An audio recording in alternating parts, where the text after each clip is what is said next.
and welcome to Undivided. Thank you for being here. Thank you so much for your commitment to giving common sense a comeback. Happy Monday to all of you. I appreciate you being here. A lot coming up on the show today. We've got some national, international news that we're going to get to later on. But I got to say, I learned some things in the last week about Washington state law, crime and justice, which I love that I'm still learning new things about some of the crimes and punishments, etc. And so I learned a lot in the last few days about Washington state's lax animal welfare laws. And so since it was a surprise to me, I thought it's got to be a surprise to you guys. And so I wanted to start the show by going over that because last week on the show, we had an exclusive, really devastating and emotional story about a dog named Stevie. So as I told you on the show last week, Stevie was a rescue from the streets of Qatar, came over through this animal adoption rescue and winds up in the arms and the home of his loving mom, Michelle, who just thought Stevie was the best dog in the world, said that Stevie just loved life, was friendly, never any issues, which is why it was shocking and devastating when Michelle's sitting in her house working from home and hears a gunshot and finds out that her dog Stevie was shot to death in her front yard for apparently no reason in the world. Here's a clip of the moment the shooting happened as captured on a Ring doorbell camera.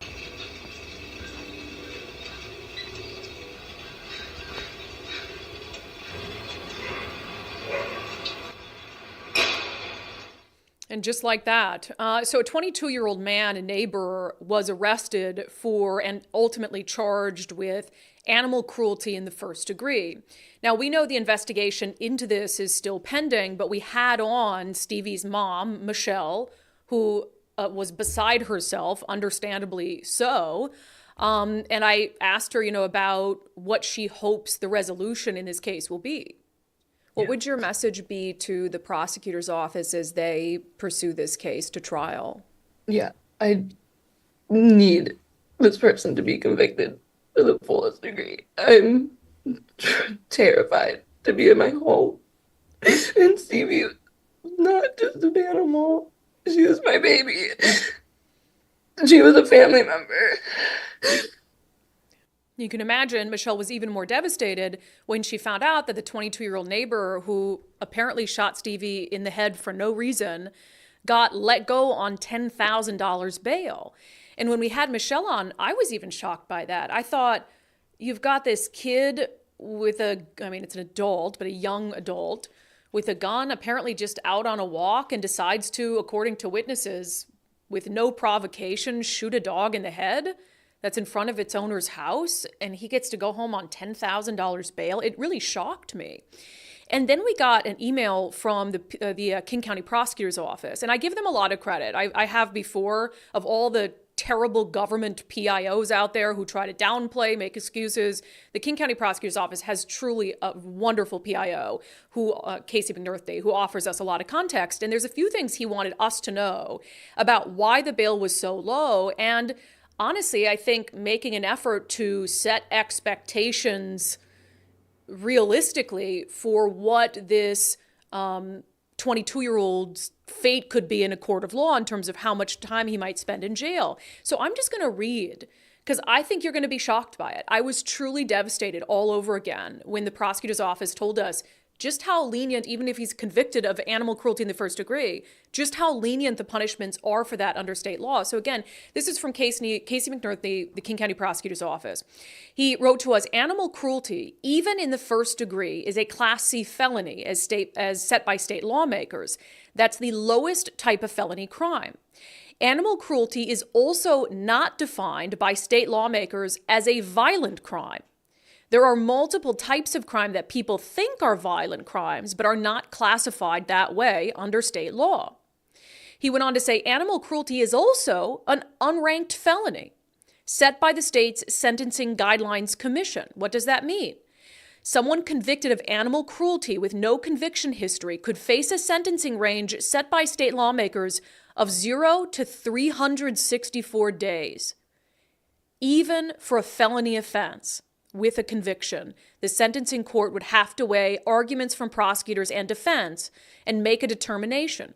sometimes prosecutors or the courts get people upset believing that a sentencing of several years could be handed down, but that's not the case. And those sentencing ranges are statewide. 0 days to 364 days in jail for shooting a dog in the head. That's insane. Animal cruelty, even animal cruelty in the first degree, not a violent crime?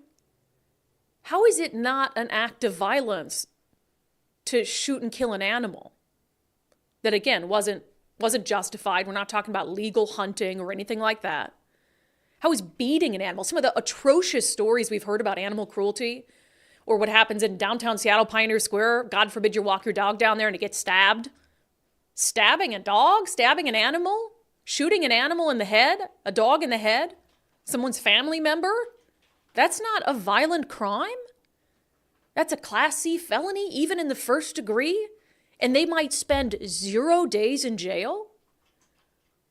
And look, in this case, you can't blame the King County Prosecutor's Office. That's statewide statute. Those are statewide sentencing recommendations. So I think what the prosecutor's office is trying to do here is say, hey, I know this case is getting a lot of attention, but this is what the law says. And this guy, given the fact that he has no criminal history, he could spend 0 days in jail.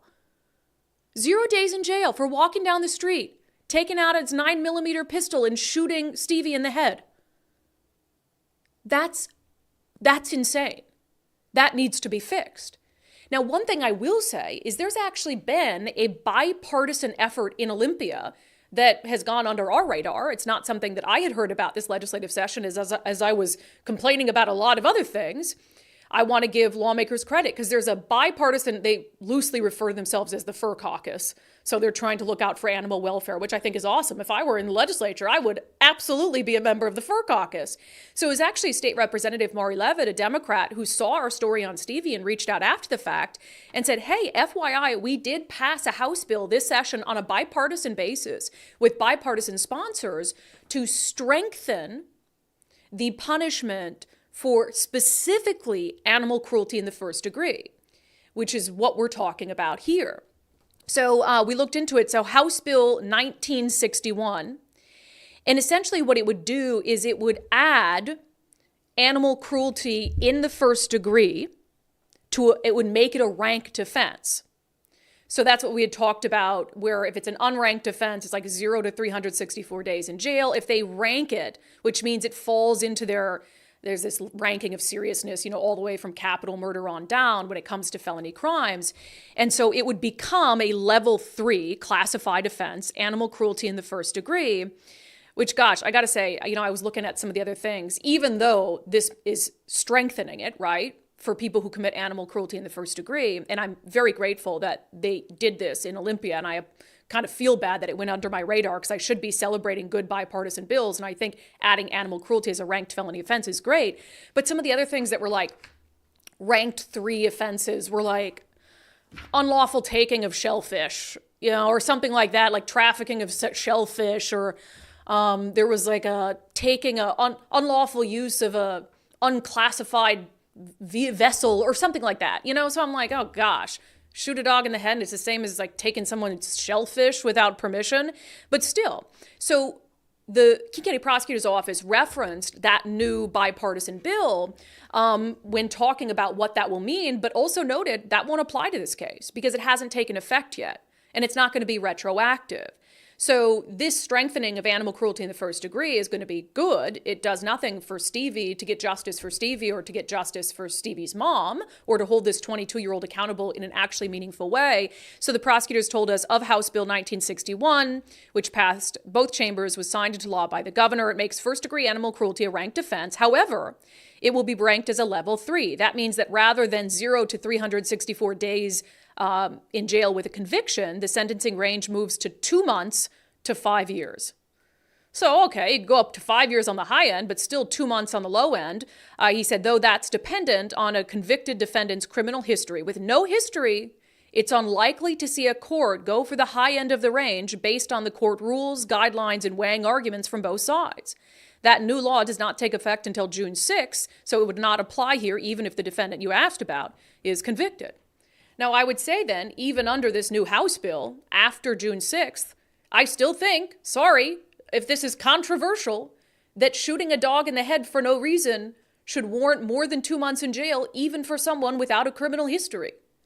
I mean, how often have we talked about some of the precursors for violent offenders and murderers and serial killers? It starts with hurting innocent animals. Some of the most horrific crimes that I've covered since I'm a journalist have to do with animal abuse or started with animal abuse. I'm reminded of the guy, I don't even know if he was ever caught, who was like skinning cats alive down in the South End. Like cat after cat after cat after cat. Those would be animal cruelty in the first degree charges. You're telling me a guy who's out there skinning cats alive for no good reason, other than some sick, twisted pleasure, he could get 2 months in jail? This is wild, wild stuff. And I'll tell you what made me even more upset. I was already mad. And then Nicole had to go and make me even more upset. Because this guy gets out $10,000 bail, right? $10,000 bail because, he has no criminal history. Animal cruelty isn't considered a violent offense. Well, you know who got more than $10,000 bail over the weekend? A guy who built a shack, a homeless guy who built a shack in a park. $35,000 bail. This is from Fox 13. Arrested again, homeless man in custody following third attempt to build a cabin in Seattle Park. On Friday, neighbors near Dr. Jose Rizal Park once again noticed a familiar homeless man with heavy machinery. Andrea Suarez was out there and said, this is the third time in 6 months. Whoever keeps bailing him out is doing a real injustice, not only to the park, but to Steve Irwin. That's the guy. He needs help. Help is not going to is not getting him out of jail, letting him come back here. They go on to say, in February, he was arrested for building a cabin in the woods, complete with beer kegs, power, a washing machine, and more. Irwin is currently behind bars. A judge set his bail at $35,000. He also faces second-degree identity theft charges. Prosecutors say at the time of his most recent arrest, multiple IDs were found in his possession. Now, look, I think $35,000, I'm not arguing that that's too low. I'm arguing that in comparison with a guy who shot a dog in the head and got $10,000 bail, it shows how even more ridiculous it is, the bail that the 22-year-old who shot Stevie got. Again, second-degree identity theft charges. So that's on top of just the fact that he was arrested for, again, trying to build this quasi-house in a park. Neither of those are violent offenses. You know, they're creating societal issues, but they're not violent offenses.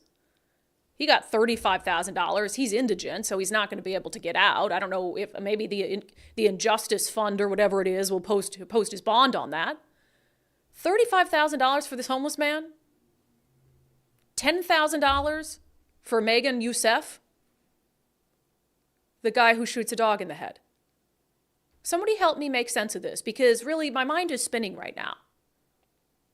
It's truly unbelievable. But if I'm looking for what do we do with that, you know, I honestly think this is something that we could have bipartisan progress on.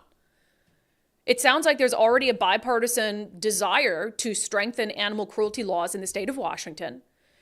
And Rep. Levitt was telling me they did that out of recognition that people who hurt animals often go on to hurt human beings. So let's make sure we raise the level of that offense so they're on the radar, so that when they get out, maybe they have some sort of supervision, which is awesome, and more needs to be done. I'm sorry, but you cannot kill an innocent animal for no reason, just for fun because you're out on a walk, and then get 0 days in jail. And not even a day in jail having to sit there and wait to get bailed out because your bail was so low. So this is something I'm ready to rally around for the next legislative session, because it's a no-brainer. What would be the reason to not say animal cruelty is a violent offense? What would be the reason for that? What would be the reason not to characterize animal cruelty in the first degree as a higher offense? Wild stuff. So anyway, I wanted to give you guys an update on that. I look forward to hearing all of your comments on what you think about it, especially the comparison with the homeless man in the tent. So I imagine Michelle's heartbroken, because she really thought that, I knew when she said that she thought he'd be held in jail until trial. I knew that that was not realistic. You know, you have a constitutional right to bail. And, you know, sometimes even suspected murderers aren't held in jail until trial. And so I knew that wasn't the case. But to hear from me, 0 to 364 days is the likely punishment for him. Probably 0, given he has no criminal history. I'm blindsided, shocked, devastated. I can't even imagine how Michelle is receiving that information. Did you send it to her, Nicole? Did you forward her the email we got from the prosecutor's office? No, I haven't sent that to her yet. I mean, I'm sorry, we got help, to. but yes, I'll send them That's horrible. So that update. just wild stuff. Okay, we want to talk to you about a story we did on Sundays with subscribers yesterday, an interview with a Seattle property owner who's detailed the petty crap the city of Seattle is coming at him for, while all these other crises go completely unchecked. It's really a fascinating look at the failure of big government to address even the most critical issues that we have. First, I have talked a lot about my success on the Eastside Weight Loss Clinic program, and I'm so glad that so many of you have tried the program and found fantastic results. One of the things that worked for me, I could have done, and I was tempted, obviously, to do the celebrity little, the injections and the new weight loss drugs and all of that, but I'm like, God, am I going to do that for the rest of my life? What happens if I stop? And so the results that people were getting with that was really tempting for me, but I'm like, I need something with long-term results. And so I lost 40 pounds on the Eastside Weight Loss Clinic program. The nice thing is you get those results so quickly. A lot of patients lose 20 to 30 pounds in about a month or two. The maintenance process is easy, in my opinion. So it's been like, a year now since I had all that weight loss, and I haven't gained it back. So that's been an awesome part of it. So if you're interested, maybe before the summer, you want to cut some weight, there is more than enough time on this program if you stick to it. EastsideWeightLossClinic.com, EastsideWeightLossClinic.com.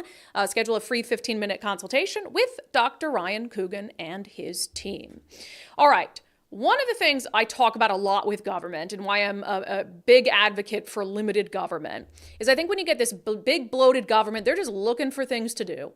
They're just looking for ways to make the lives of law-abiding, hardworking people more difficult. And this week on Sundays with Subscribers, we had a really frustrating example of that as told by a man named John Bennett, who is a South Seattle property owner. He owns properties and has done a lot to redevelop the neighborhood of Georgetown. So we want to get into some of the beefs that he's had with the city of Seattle and how it illustrates the point I was making about big government. This segment is brought to you in partnership with our friends over at Future 42. Turn your frustration into action at future42.org. Make sure you sign up for their newsletter because they always have all these good opportunities to get involved in pushing back against the crazy. Speaking of, so if you've ever been in south of the stadium, so Georgetown, if you're not familiar, it's kind of like by where the Rainier Brewery is, when you drive along I-5. It's a cool neighborhood. It's got this cool, unique charm to it. But like a lot of areas south of the stadiums and, downtown Pioneer Square, it has a lot of homelessness issues as well. So John Bennett, he's someone I've known for a long time. We sometimes just chat about politics in Seattle and the crazy and all that. But he's a property owner in the Georgetown neighborhood, also a little bit in West Seattle. And he always is sending me pics of the sidewalks just filled with homeless tents and stuff. And the frustration, obviously, as someone who has put a lot of effort and money into trying to make this a vibrant neighborhood and trying to contribute to that neighborhood, and then to see, all the graffiti, all the tents, can't even use the sidewalks, city doesn't respond, got even worse after the All-Star game. Remember when the city's like, oh, let's clear all those tents from around the stadiums, and they're acting like, oh, we didn't do that for the All-Star game. Well, where did those tents end up? A lot of them ended up in Georgetown because they didn't get these people help. They just pushed them further to the south. And so there's been a ton of frustrations from not only John Bennett, from other business owners there. There's not a lot of residents in residential homes or anything in that area. There are some, but not a ton. So, they see these huge problems, the homelessness crisis spilling out, thefts that are happening as a result of that, substance abuse. The infrastructure down there is just crumbling. It's like an ignored neighborhood. So you got crumbling sidewalks and all this crap and potholes. So it's like, the city needs to be paying attention to there's a lot of issues that are glaring that the city needs to be paying attention to in the Georgetown neighborhood and in SoDo, for instance. But what is the city paying attention to instead? What is the big government of Seattle with all their employees and their billions of dollars paying attention to? Well, going after hardworking, law-abiding people like John Bennett. So as he's looking at all this homeless all around him, he's getting citations from the city for ridiculous stuff. One of them was a plant that actually happened to be on city property that was just growing ever so slightly over a sidewalk walking area. So what happens to poor John Bennett? Well, he gets a citation for it. He gets a citation for a plant that, again, is on city property. So shouldn't the city trim that plant? And it's not impeding, it is no more impeding the flow than all the tents that are blocking sidewalks. And to make matters worse, it was in this area that there's really not pedestrian traffic. So it's not this urgent and present problem that's interfering with other people's lives. Now, John Bennett could easily go and just be like, okay, I'm just going to trim that because like, I'm not, I'm going to just trim it. No big deal. I obey the laws. But it's understandable that there's this deep sense of frustration from him when he gets this citation and then looks down the street at all the homeless tents blocking the sidewalks, or, looks at the crumbling sidewalks where you can barely walk on it and the city isn't going to fix that. But John Bennett damn sure better trim back this hedge or whatever it is. And this is far from the only example. He had a huge beef with the city over a sandwich board that he put up outside one of his restaurants, and the city came. It's like, you have to take that down, and they were going to fine him, and he tried to fight over it. Like, this thing's been up for 27 years. Why are you going after my sandwich board? It's not impeding anyone. And meanwhile, all these other things are just falling short. And Nicole? Oh, I was going to say, and he didn't cut that bush back after they fined him for cutting back some branches off a tree. Yes. So he didn't do this after he already got fined for cutting something else that he wasn't supposed to. Yeah, because it wasn't that he didn't notice that the vegetation was creeping in. But as Nicole points out, one of the things he told us, I'm going to play a clip from our interview in a moment, is he had cut some branches back that were overhanging. And the city was threatening to fine him like tens of thousands of dollars for doing that. So of course he's like, well, I'm not touching Right. vegetation, trees, bushes, shrubs, whatever it is. Like, I'm not touching it because I don't want to get fined tens of thousands of dollars. It's like, well, no, we're going to fine you for not touching it. We're going to fine you for cutting it. We're going to fine you for not cutting it. So just ridiculous stuff. And then there was this other example where he's just, again, trying to beautify things, trying to do his thing as a business owner, as a property owner. And he all of a sudden starts getting like harassed by inspectors, and the story about this just made Nicole and we had no other choice but to laugh because it was just so ridiculous. I had another thing in Georgetown. Yeah. So I had a scissor lift out on the street, and I was painting and fixing up the exterior of my building, and I got a ticket because I did not get a street use permit. Or it was a street use permit? Yeah, I think it was. Oh, man. It was a street use permit. And so, of course, I got rid of the scissor lift, and then that went away. And then I got another one. Well, the next time I was working, I kept getting, and then I realized that the inspector goes to the coffee shop right next to the building every morning. And so every morning I'm up there early with this thing. So finally I talked to him. I said, what is going on here? I mean, I got to fix my building. He said, well, you need to use a street use permit. You need to rent that City of Seattle sidewalk belongs to the City of Seattle. You have to lease that from us to do your work. And I said, and I'm standing there right there talking to this person from, I guess it was SDOT. I said, okay, I guess I understand that. I said, how do I do that? And they said, well, you go downtown and you get a permit and you pay it and all that kind of thing. And I said, okay. And then when the person was leaving, they also said, also, by the way, I want to tell you, on the sidewalk on the side of the building here, it's all cracked. You'll need to replace that. That's a hazard. Wow. And I said, whoa, now hold on one second. It's like, either you own the sidewalk and I rent it from you, or I own the sidewalk and I fix it. You can't have the best of both worlds. What do you say to that? He said, well, no, that's the law. You have to maintain our sidewalk. And I said, well, I'll do one or the other. I'll either be on my scissor lift for free and fix the sidewalk, or I'll pay for the scissor lift and you fix the sidewalk. You guys. I just can't. You got to watch that whole interview with John. He's great. undividedpod.com, undividedpod.com. It was on Sundays with subscribers yesterday. But does that not speak to, that is the perfect example of what I have been talking about big government. You have all these huge crises that you've let completely get out of control despite all your spending, despite all the resources you have at your availability to address these things urgently. And you're sending out people and you're busy harassing people like John Bennett, who wants to follow the rules, who thinks he is, who's trying to, and who you're just picking and poking at. For what reason? And one of the things that bothered me about that story you just told with the lift and, is he keeps getting all these like citations and warnings, and he's wondering why. Specifically when he's working at this location, well, one of the inspectors apparently goes to that coffee shop.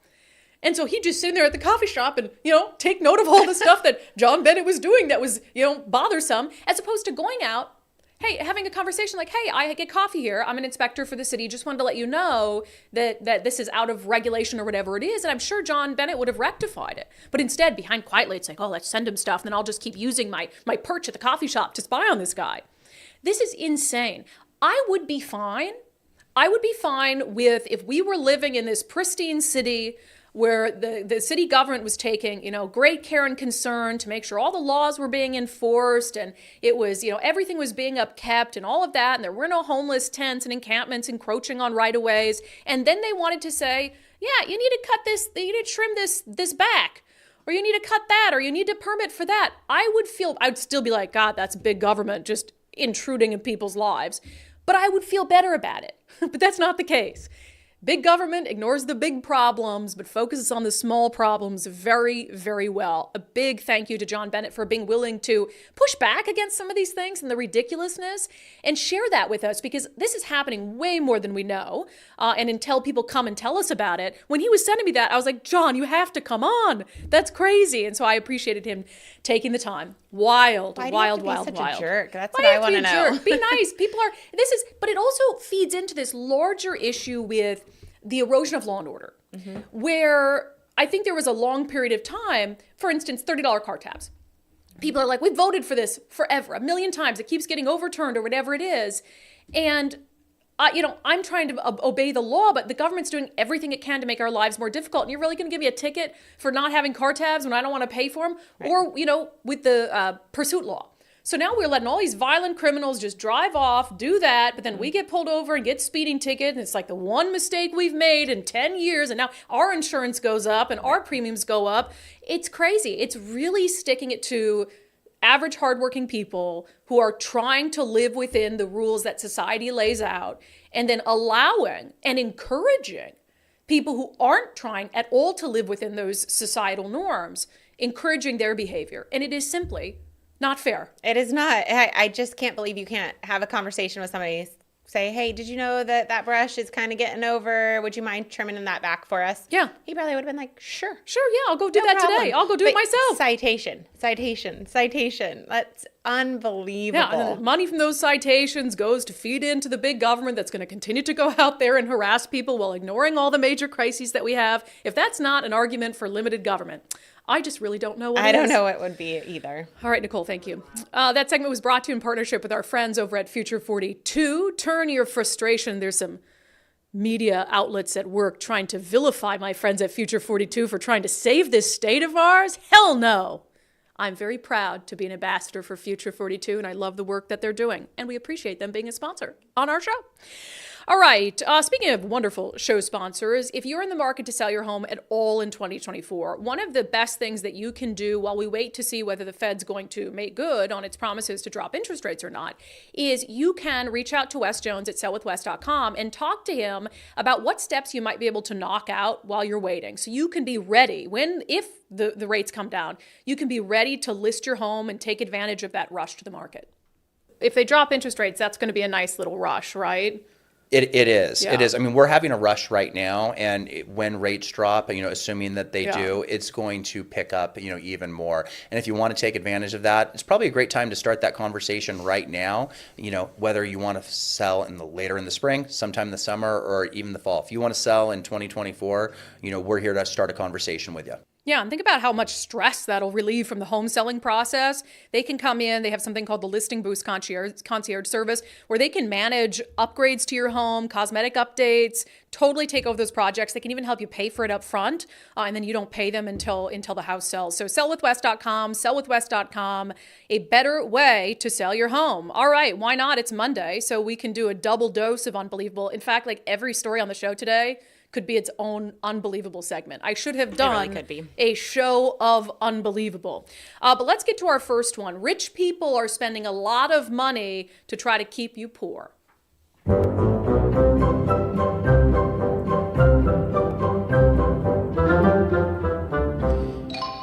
Boop. All right, so we knew We knew that big money was going to come in to try to defeat these initiatives that are going to be on the ballot in November.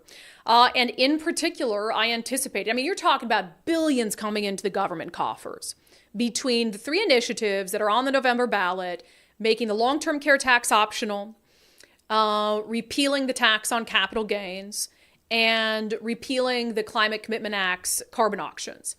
Billions of dollars in new revenue for Democrats to do what they want with that's come in over the last couple of years. So there's a lot at stake, not only for Democrats, but also their cronies and the entities that they support that support them politically that they're dishing this money out to.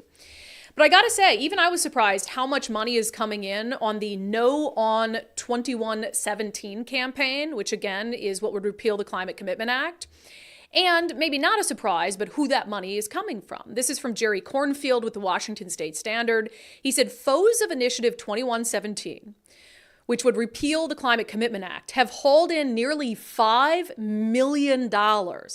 Bill Gates dropped $1 million into the kitty in late March.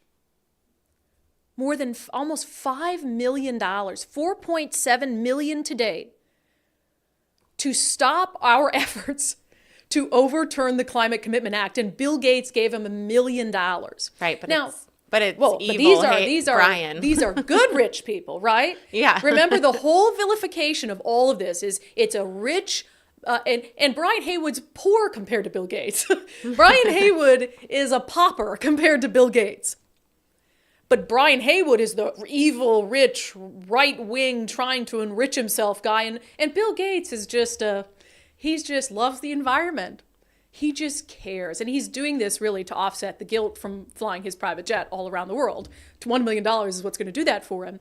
But so putting aside, obviously, the hypocrisy of Democrats now trying to defeat the initiatives with money from even richer people than Brian Haywood, there's something really sick about this. Think about it. There's something really sick about this. What is the predominant reason why people like us and a lot of you support the repeal of the Climate Commitment Act? What is it? It's because it's increased gas prices. And the governor lied about it, continues to lie about it. Democrats continue to lie about it. It's that you've seen gas prices go up significantly at a time when a lot of middle-class people are struggling as it is.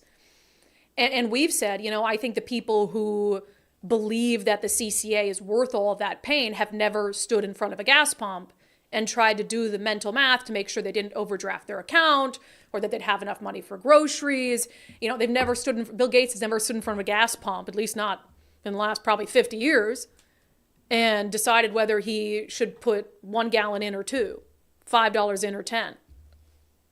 It's significant. Anyone who wants to dismiss it like the governor did as pennies is actually offensive to working class people who those pennies add up to a point where now they have shortages in other aspects of their family's budget. So there's something really sick about someone like Bill Gates spending $1 million to try to keep your gas prices high in the name of some climate goal that we don't really understand or that won't manifest because Governor Inslee's, all his goals don't manifest and they just throw them out there. So you've got rich, truly rich people, some of the richest people in the world, who are spending that much money to make sure that your gas prices stay at around $5 a gallon. Is that not sick? Is that not weird? And let's just say that Bill Gates thinks this is the CCA is truly going to do something magnificent for the environment. That's just ridiculous. Washington State can't deal with the climate crisis on its own. Now, if you had policies that were global or whatever it is, and you had China and all these people on board with it, and then you could really start to make a difference. But this is what's happening here. It doesn't matter. I hate to say it, but it almost doesn't matter at all. So you're throwing $1 million at something that might feel good for you at the expense of poor people? Very woke. Very progressive of you, indeed. All right, in our second dose of unbelievable, Bob Ferguson just won't let the chicken check scam die. Boop,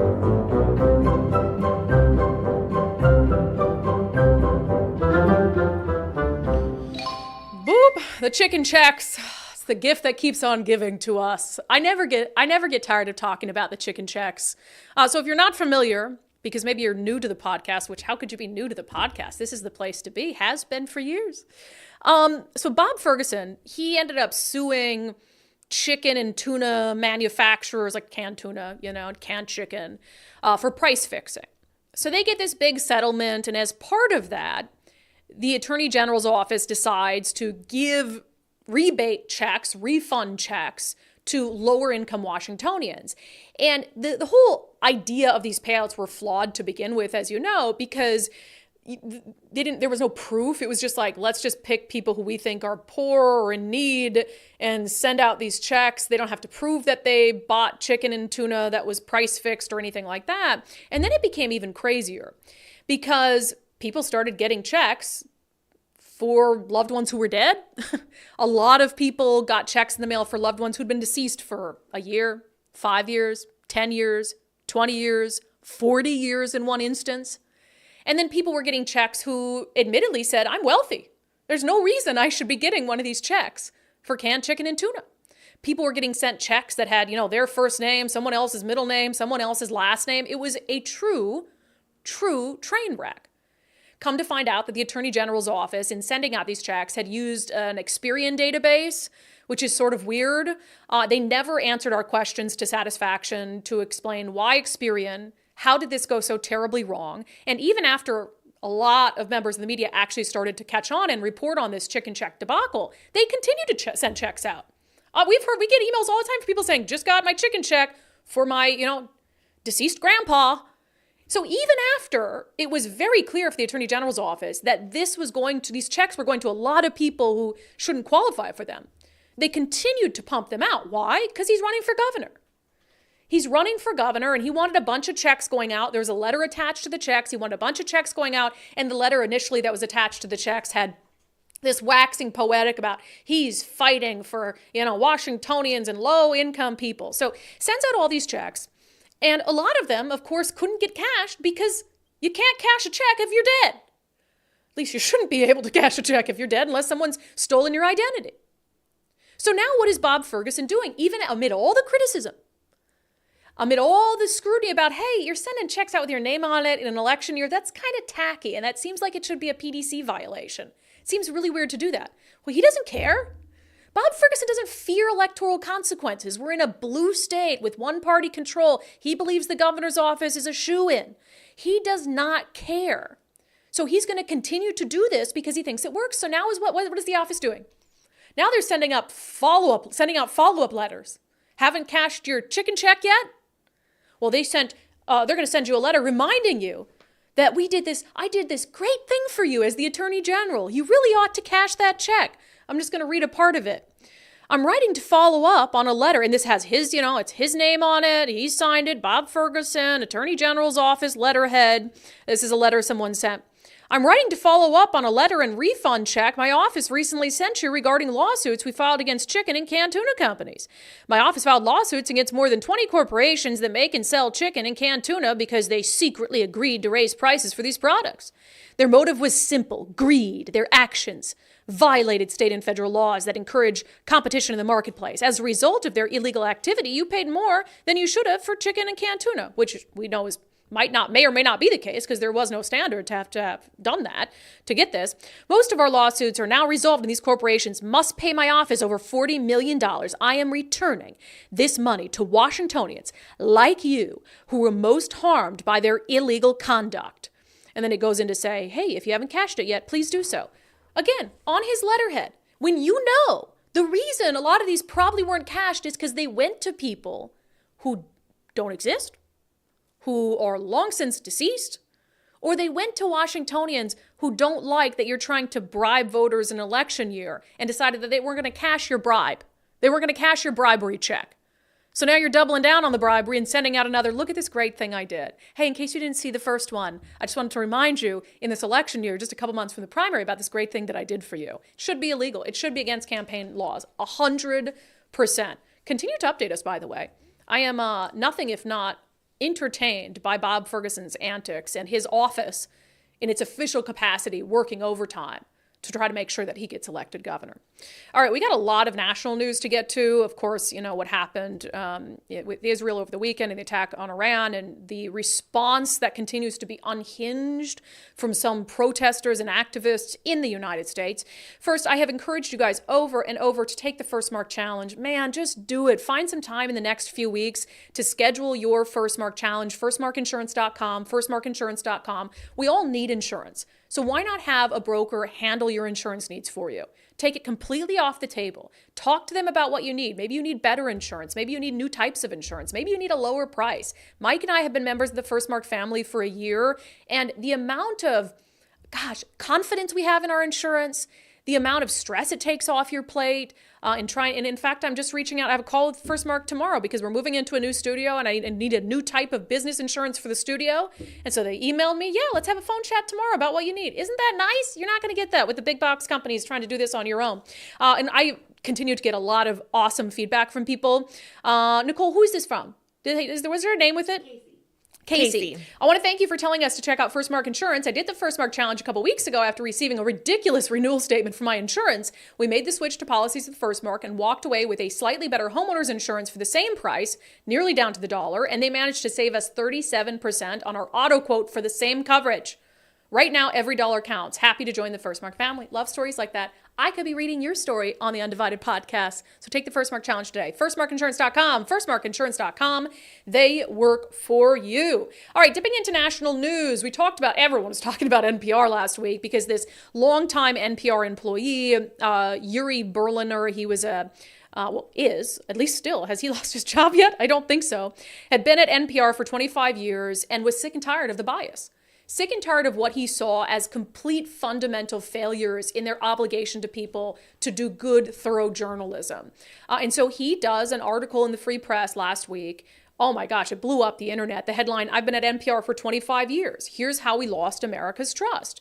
And so he goes through and he details, all these major stories like the lab leak theory, the Hunter Biden labs top story, Russian collusion, and how, NPR got them wrong, ignored them, downplayed them, whatever it is. And when, they were proven, either the conspiracies were proven to be true or the stories went in a different direction, they just ignored it. There was never a mea culpa. He ends up doing this really interesting.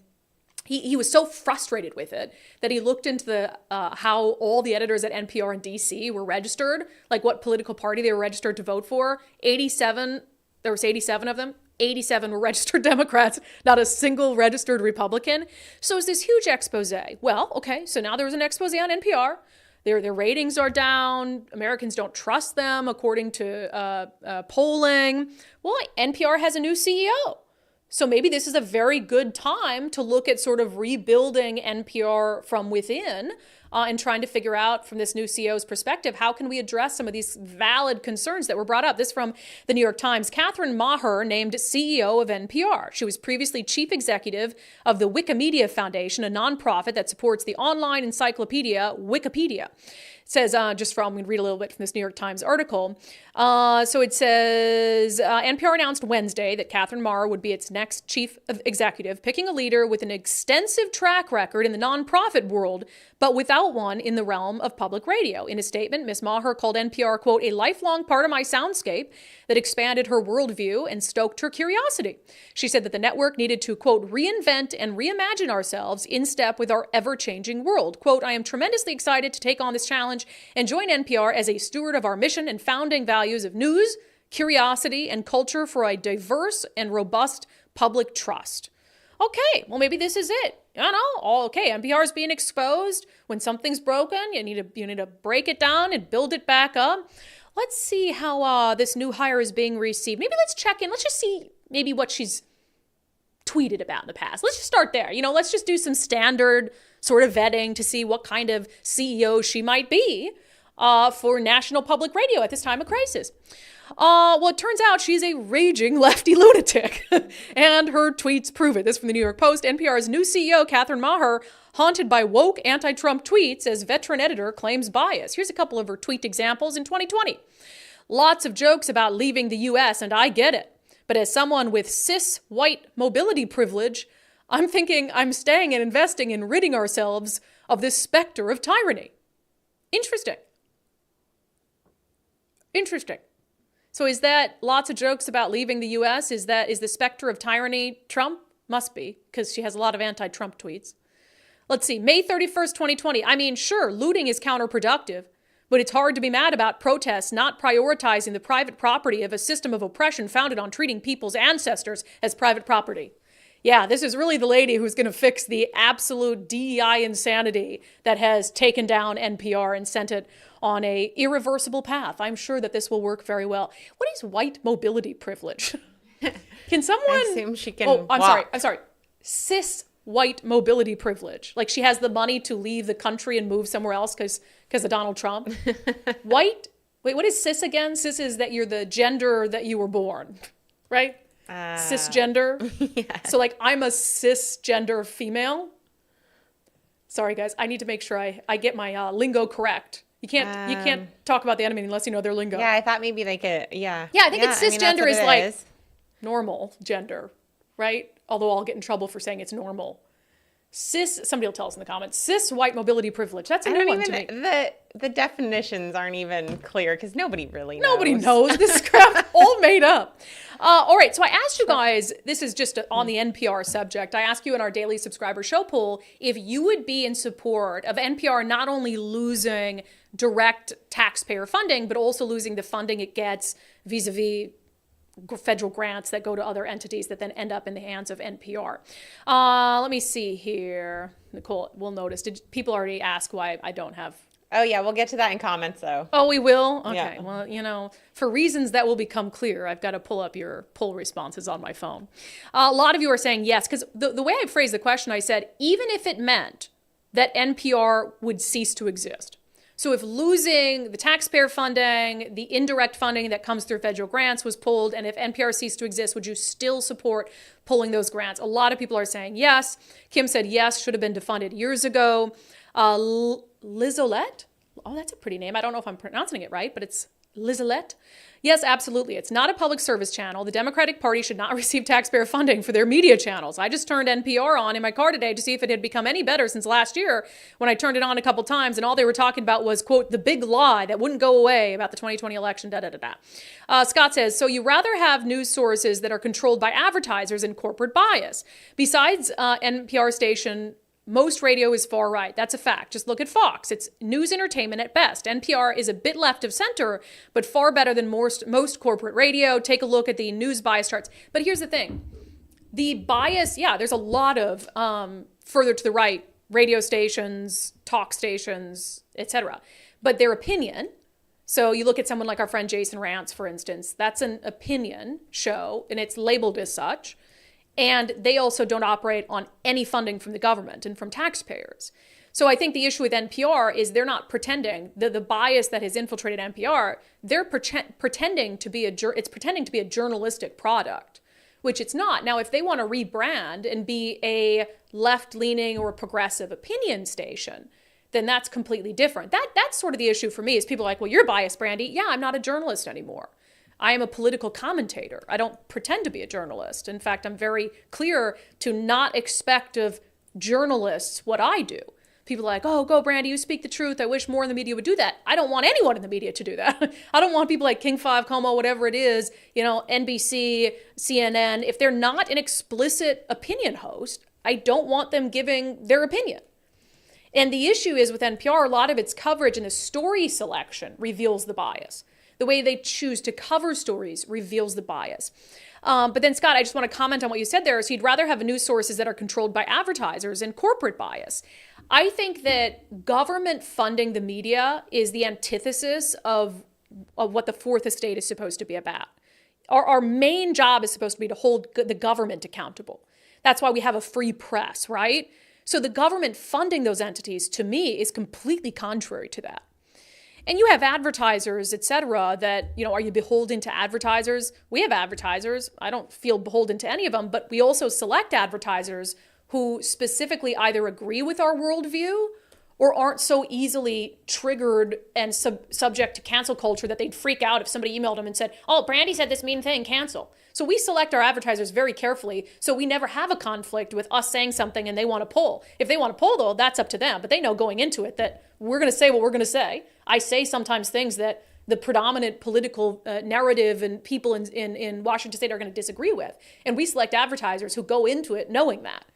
No, they don't get to dictate what we say. And I don't think any of them would ever believe that they could try to dictate what we say. So yeah, if I had to choose between the government funding a media outlet or advertisers funding or subscribers, 100% advertisers and subscribers. Remember when they sent out that poll? I think, was it to Ari? That they sent out the poll saying, well, how would you feel if we chose to give some money to some different media outlets in the area? And what would you think about that? Do you remember that poll that we mentioned? Yes, you do. No. Okay. Who sent out the poll? That was, I don't know, it was a text that I think it was Ari that covered it. Ari got, and it said, how do you feel about... Seattle. The city of Seattle. Oh, yeah. Seattle. Yeah, the city of Seattle was talking about maybe funding media. Yeah. And we're like, can you imagine we'd end up with the same thing, right? Right, because you're going to fund the progressive media outlets. Who you like the best. You're not going to fund any dissent. And we don't need, and we don't want, and we would never say yes to taxpayer funding. It's completely contrary to what a free press was built for, fundamentally, to do in this country. So yeah, I don't care if it, I don't want government funding to go to any media outlet, right, left, or center. Full stop. So I'd be in favor of defunding NPR. And what I've always said is, if you are doing a good product that people want to consume, you should be able to be financially viable. This idea that, and there has been these talks about more funding for media. Oh, we're losing all these media sources and let's try to do public funding. I think the Seattle thing was a proposed tax, property tax levy, yep. which is insane. If you can't afford to survive as a media outlet, you're probably not appealing to anybody in a way or doing stuff that is meaningful enough for people to pay for it. They're not consuming. Right. And so we can do this full time because there's enough of you, thank God, who are willing to pay $5 a month for the show. And then we supplement that with advertisers. Right. And the advertisers allow me to have Nicole and Daryl and help with the show and work on staff. So if you don't have a structure that allows for you to be sustainable, either people aren't consuming your product, and because of that, you can't bring in advertisers because your views or your listens aren't high enough. Just because you want to exist as a media entity doesn't mean that you have a right to. Right. There's no media outlets don't have a right to exist just because we have a First Amendment. You can exist as long as you can afford to exist. And if you can't afford to exist, you should probably reevaluate what you're doing.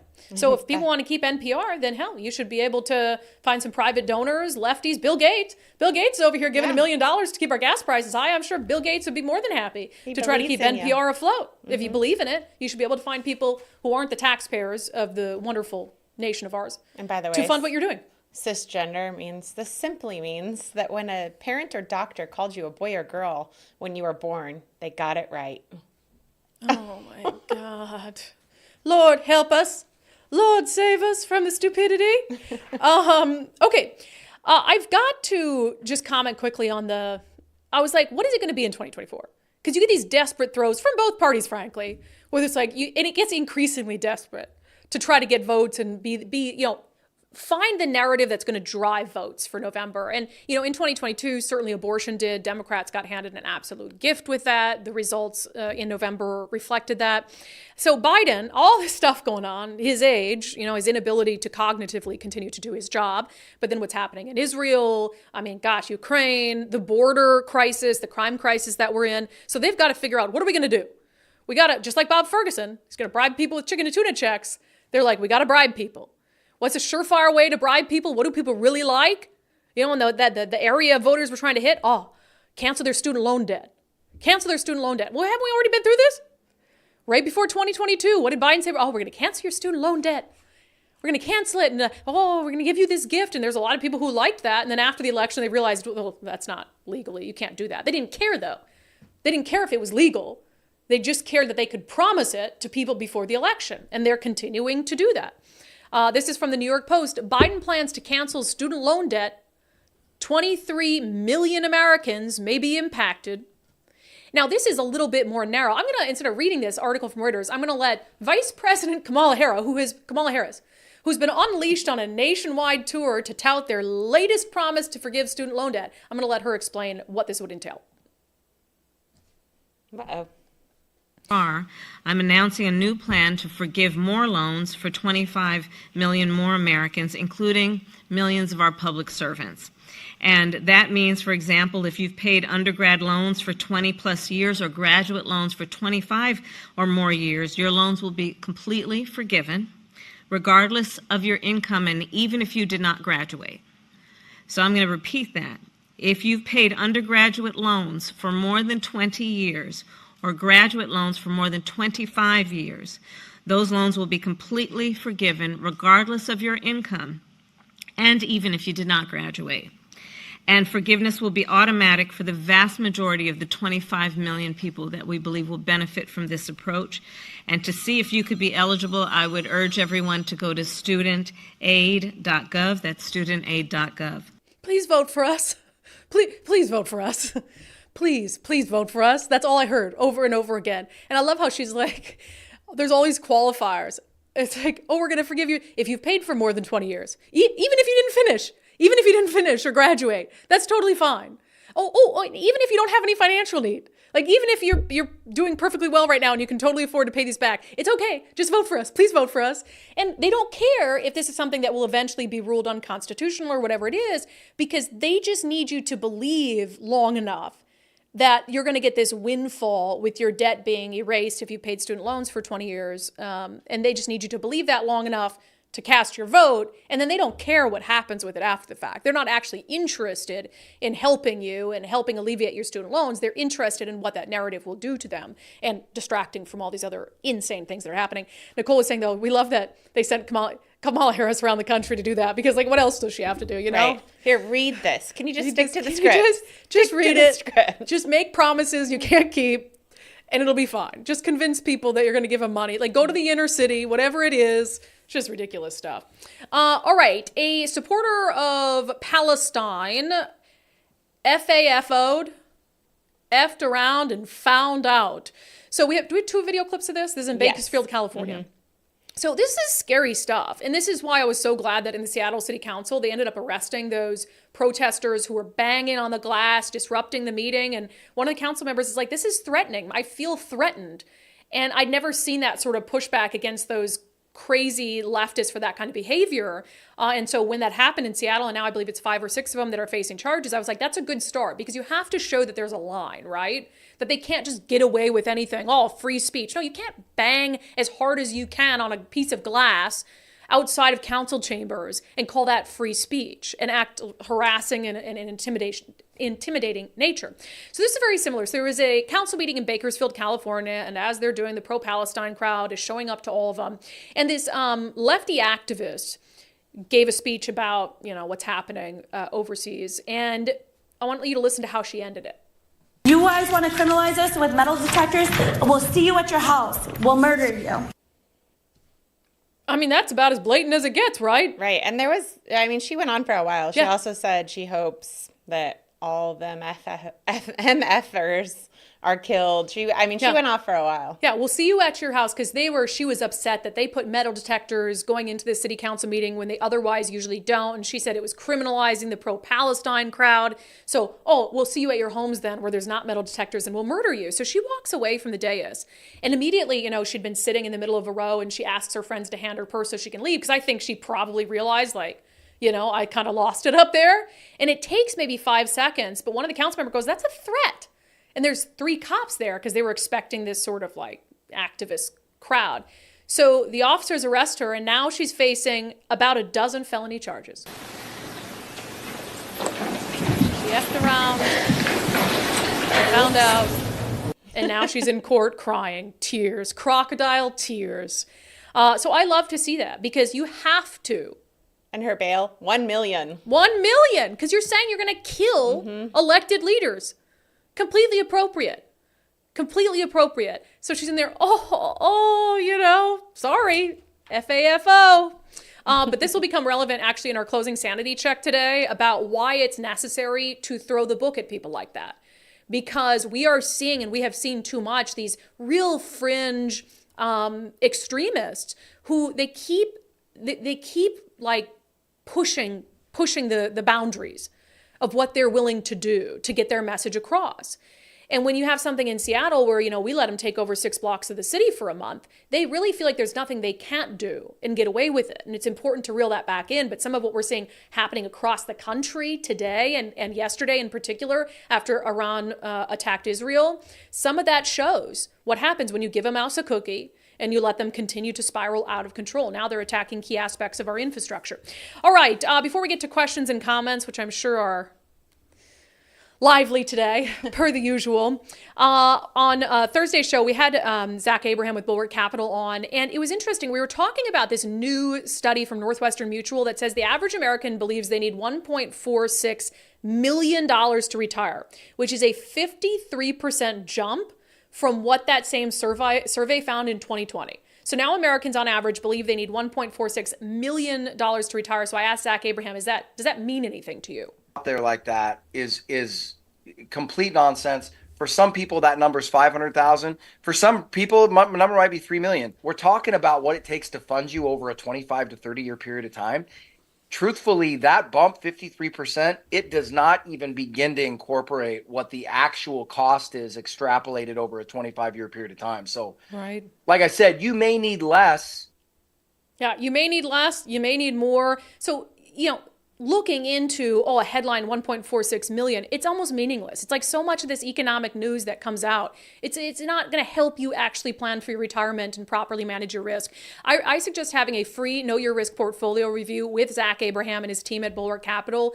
He also hosts the Know Your Risk radio podcast. It's just a good way. They look at all these economic factors, not just the stock market, a lot of the other things that are out there happening to determine how much your money, what can sustain you in retirement, but also making sure they're properly managing your risk, because you don't want to put your retirement in jeopardy. So you can schedule that right now. KnowYourRiskRadio.com, KnowYourRiskRadio.com. There is no obligation. They don't even let anyone invest with them at their first meeting. So KnowYourRiskRadio.com.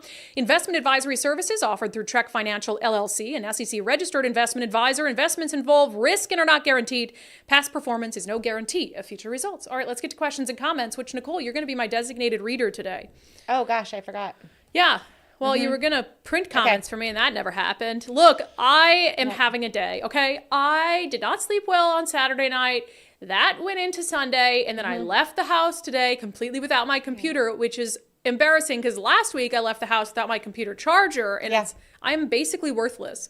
So here I am, again, for the second week in a row with no computer, left up to Nicole's whim and her reading skills, which my reading skills on the spot are not great. Not amazing. So why don't you read comments? Gilbert. I'll respond. Matt Gilbert's first super chat, $10. Okay. Spare charger fund. No, He listen, assumed that did it I was say the what spare the charger. No, it's not. It's my computer. But did I say where my spare charger is? Usually there's a charger hooked in here at my desk, and I just bring my computer in and I plug it in, but I left my regular charger in Ferndale. So now, and I can't get a hold of the Silver Reef Casino. Listen, Silver Reef. Well, you did get a hold of them once. I've been trying to get a hold of them to ship my charger, and nobody's getting back to me. Right. So now I'm going to have to buy a new one, and I don't want to buy a new one. So anyway, that's my whole spiel. I've wasted too much time on it by now. Okay, go ahead, Nicole. Okay, on Stevie, Andy says it should be a Class B felony, and in this case, a gun enhancement should also be added. Yeah. Which we're not sure about the gun enhancement. I was referred to SPD about that, so I'm still waiting to hear back from SPD, which I just got a message saying they need more time. I don't ridiculous. know. We asked for the police report, and they're telling her like they need more time. It's one document. But we've already got it from the prosecutor's office. One document. They gave it to us like that. So, but I also asked about some of these issues, and no one's got back to me. Right. We want to know for sure, was he legally allowed to possess the gun? Mm-hmm. Did he have a concealed pistol license, whatever it is? And then why is there not a charge attached to that of unlawful, what do you call it? Pew pew. Discharge of a firearm in city limits. So if that's the case and they add those, then of course he would be facing more time in jail. But still, again, I go back to, I hate to be this graphic, shooting a dog in the head for no reason.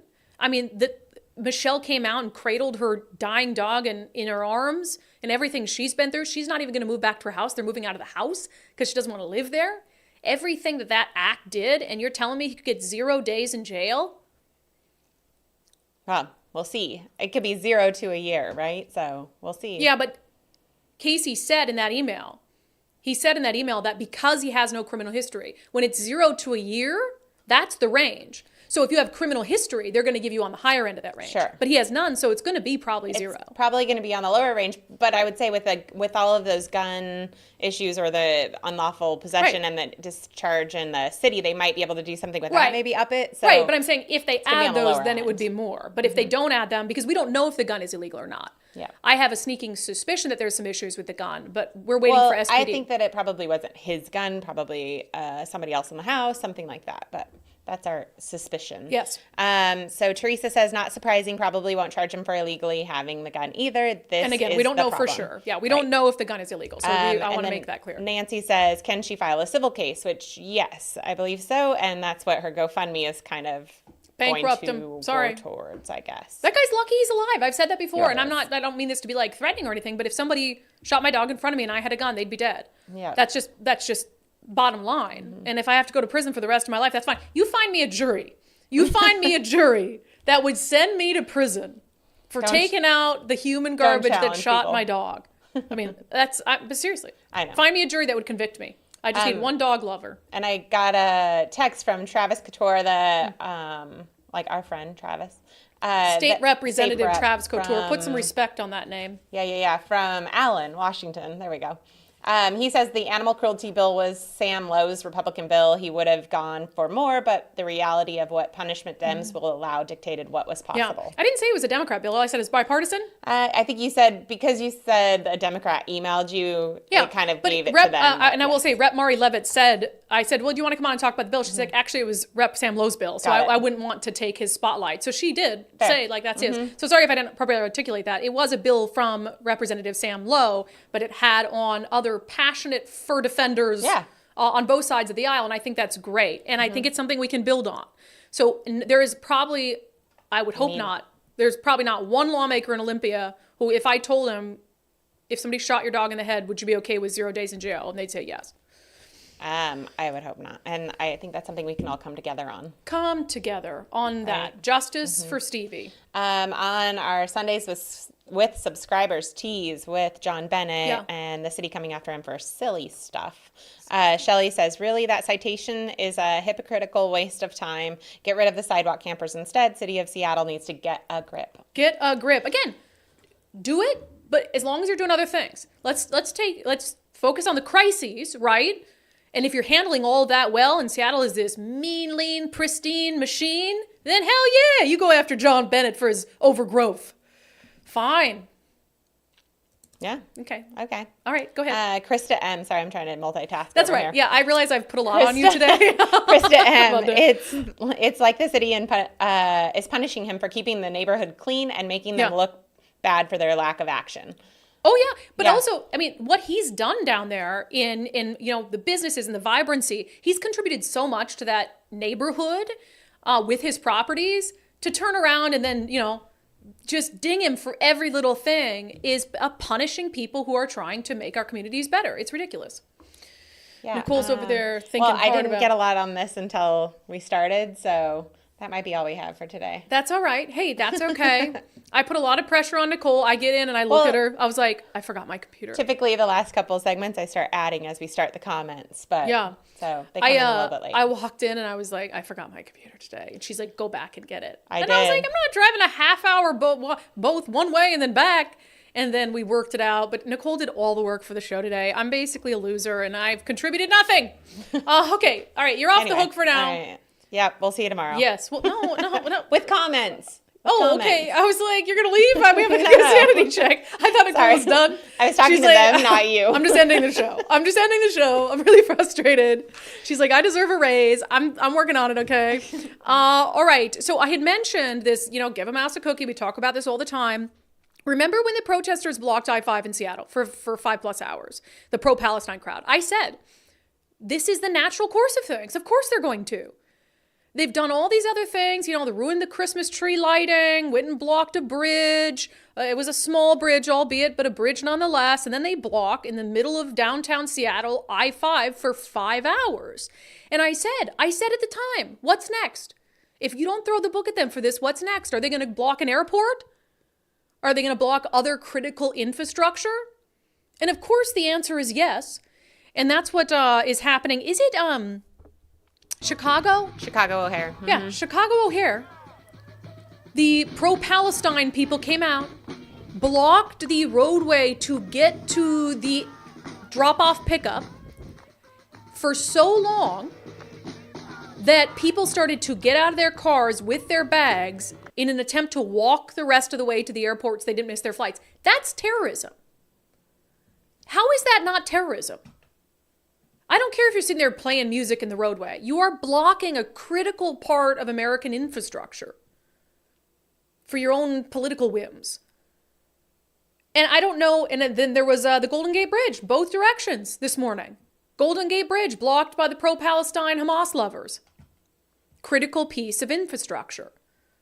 A vital bridge to get people from point A to point B. So you see what happens now when you give a mouse a cookie? You see what happens, and I look in Seattle. Oh, you want to protest on the city streets downtown? Oh, just back off, let them do it.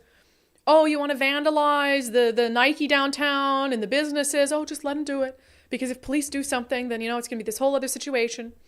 Oh, you want to let them block I-5? Oh, just let them do it. Let them do it. You want to let them take over 6 square blocks of an entire city, including a police precinct?